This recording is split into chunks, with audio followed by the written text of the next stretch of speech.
has gone absolutely nowhere. They've been flat. Americans have continued to have a better and better material standard of living by working more hours, taking less vacations, and borrowing like there was no tomorrow. And the problem we have now is they cannot borrow that much again. And if Americans don't borrow and their wages don't go up, and they're not significantly going up, then Americans have to buy a lot less of the world's goods. This becomes a problem because 70% of the U.S. GDP is private consumption, and America is 22% of the world. That basically means 15% of the economic activity on this earth is American private consumption. If that turns down, which it has, and if it stays down, which it likely will, this means that we've basically pushed down the level of economic activity for all 6.2 billion people on Earth.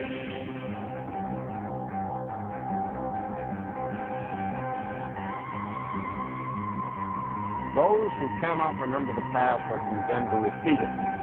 David Walker is the Comptroller General of the United States, the head of a nonpartisan Government Accountability Office, and he says that's a warning that's worth heeding. In a recent speech reported in the Financial Times, Walker says the United States could face the same fate as the Roman Empire if we don't change our ways, and soon. Walker says the U.S. is on a, quote, burning platform. Our overstretched military, growing debt, underfunded health care, and lack of immigration policy could all contribute to our downfall unless we summon the national will to act. We've known about and ignored most of this stuff for years. It's just that now, according to Walker, the window in which to fix these things is beginning to close.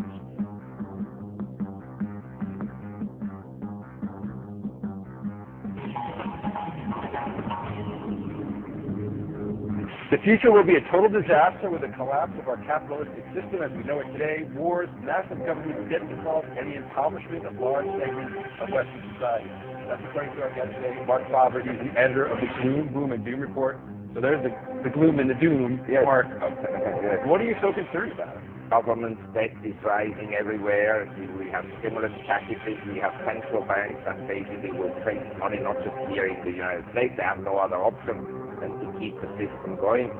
And so this will be negative for the Western world compared to emerging economies. It's going to be the trigger. Well, you're talking about economic Armageddon. Yes, absolutely. That I'm convinced. And that is having a high confidence prediction that the total collapse will come. And I'll explain how. The fiscal deficit of around $2 trillion will add, of course, to government debt. It will be, in future, very difficult for the Federal Reserve to increase short-term rates because then the interest payments on the debt go up substantially. What is it like when capitalism collapses? What happens? Well, when it collapses, essentially, you have a currency reform that all money is called back and we issue new money.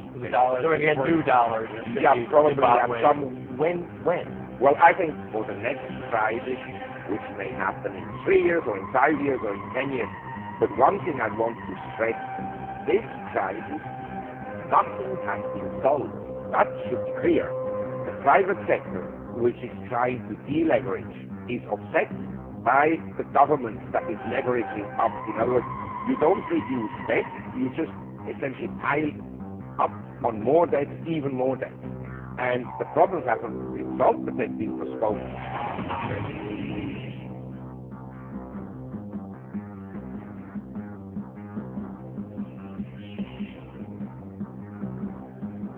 Back with David Vickers, Chief Investment Officer, 9 Point Capital Partners, staying with us live out of Seattle, Washington. Dan, you guys are a hedge fund, and what you guys basically do is you try and catch breaks either the up or downside.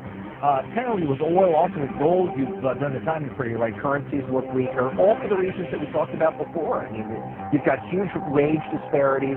I don't know how that inevitably resolves itself. It may resolve itself in some type of a global currency crisis.